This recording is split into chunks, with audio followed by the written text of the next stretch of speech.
শামীম পাটোয়ারির কাছে দলের যে প্রত্যাশা, তিনি সে প্রত্যাশা পূরণ করার চেষ্টা করেছেন। বিশেষ করে আজকে সিলেট টাইটান্সের বিপক্ষে ম্যাচটাতে তিনি যেভাবে ব্যাটিং করেছেন, যে অ্যাপ্রোচ নিয়ে খেলেছেন, তার সেই অ্যাপ্রোচটা কিন্তু খুবই প্রশংসনীয় ছিল।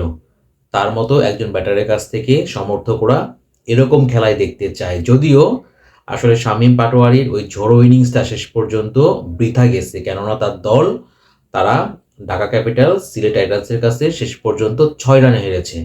এখন শামীম পাটোয়ারি আজকে কি করেছেন, তিনি আজকে যে বিস্ফোরক ইনিংসটা খেলেছেন, সচরাচর কিন্তু শামীমের রোল আসলে এটাই যে তিনি এরকম বিধ্বংসী ইনিংস খেলবেন। বাট আলটিমেটলি আপনারা সবাই জানেন যে শামীম পাটোয়ারি তিনি ইন্টারন্যাশনাল ক্রিকেটে খারাপ সময় পার করছিলেন এবং এই কারণে একের পর এক যখন ম্যাচ তিনি ব্যর্থ হচ্ছিলেন, তখন তাকে আয়ারল্যান্ডের বিপক্ষে টি-20 সিরিজের প্রথম 2টা ম্যাচের দল থেকে বাদ দেওয়া হয়েছিল।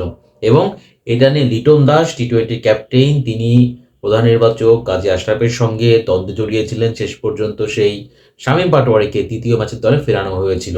তো শামীমের জন্য তার এক প্রকার বিশ্বকাপ দলে থাকা এক প্রকার নিশ্চিত, কিন্তু তার আগে তার ফর্মে ফেরাটা খুব বেশি জরুরি ছিল এবং সে ফর্মে ফেরার মঞ্চ হিসেবেই কিন্তু বিপিএলটা। আর এই বিপিএলে তিনি এবার খেলছেন ঢাকা ক্যাপিটালসের হয়ে।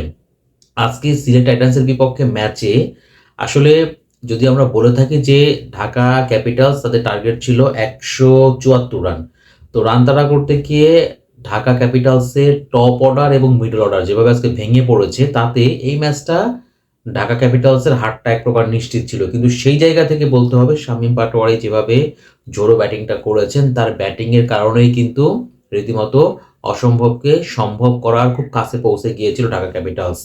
তো শামীম পাটোয়ারি কি করেছে আগে সেটা বলেন। সেটা হচ্ছে তিনি আজকে 34টা বল খেলে 9টা চার 3টা ছক্কায় ব্যক্তিগত 81 রানে নট আউট ছিলেন এবং তার ওই বিধ্বংসী ব্যাটিংয়ের কারণেই কিন্তু লাস্টের ওভারে গিয়ে 6 বলে 27 রান দরকার ছিল ঢাকা ক্যাপিটালসের। আপনারা সবাই জানেন যে বাংলাদেশের ব্যাটারদের ক্ষেত্রে নর্মালি 6 বলে 27 রান করা কতটা কঠিন। তারপরেও কিন্তু শামীম পাটোয়ারি যেভাবে ব্যাটিং করেছেন, যেভাবে 4 ছক্কা মেরেছেন মোহাম্মদ আমিরকে, তাতে গিয়ে লাস্ট বলে যদি 6 রান করতে পারতো, মানে একটা ছক্কা মারতে পারতো, তাহলে পরে ম্যাচটা কিন্তু হয়তো বা সুপার ওভারে গড়াতো। কিন্তু আসলে ওই লাস্টের বলটাতেই আমির একটা দুর্দান্ত ডেলিভারি দিয়েছেন, যেটা কিনা একদম ছক্কা মারার শামীম পাটোয়ারির পক্ষে সম্ভব হয়নি। কিছু আসলে করার ছিল না এখানে শামীম পাটোয়ারির জন্য।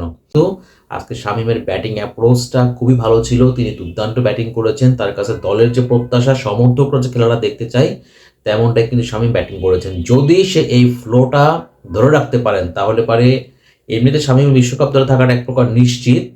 তারপরেও বলতে হবে যদি তিনি বিপিএলে এরকম ছন্দে থাকেন, এরকম পারফরমেন্স করতেই থাকেন, তাহলে পরে তার বিশ্বকাপ দলে থাকা নিয়ে আর কিন্তু কোনো প্রশ্ন উঠবে না, আর কিন্তু নির্বাচকদের ভাবতে হবে না। কারণ আমরা হচ্ছে এইরকম শামীম পাটোয়ারিকেই দেখতে চাই, যার ব্যাটে রীতিমতো ঝড় উঠবে এবং তিনি দলের প্রয়োজন মিটিয়ে তিনি আসলে দলের তার কাছে যে প্রত্যাশা, তিনি সেই প্রত্যাশাটা পূরণ করবেন। তবে আজকে শামীম এত ভালো ইনিংস খেললে পারে যদি ঢাকা ক্যাপিটালস ম্যাচটা জিততে পারতো, তাহলে পারে আমি বলবো যে তার ইনিংসটা মানে পরিপূর্ণতা পেত।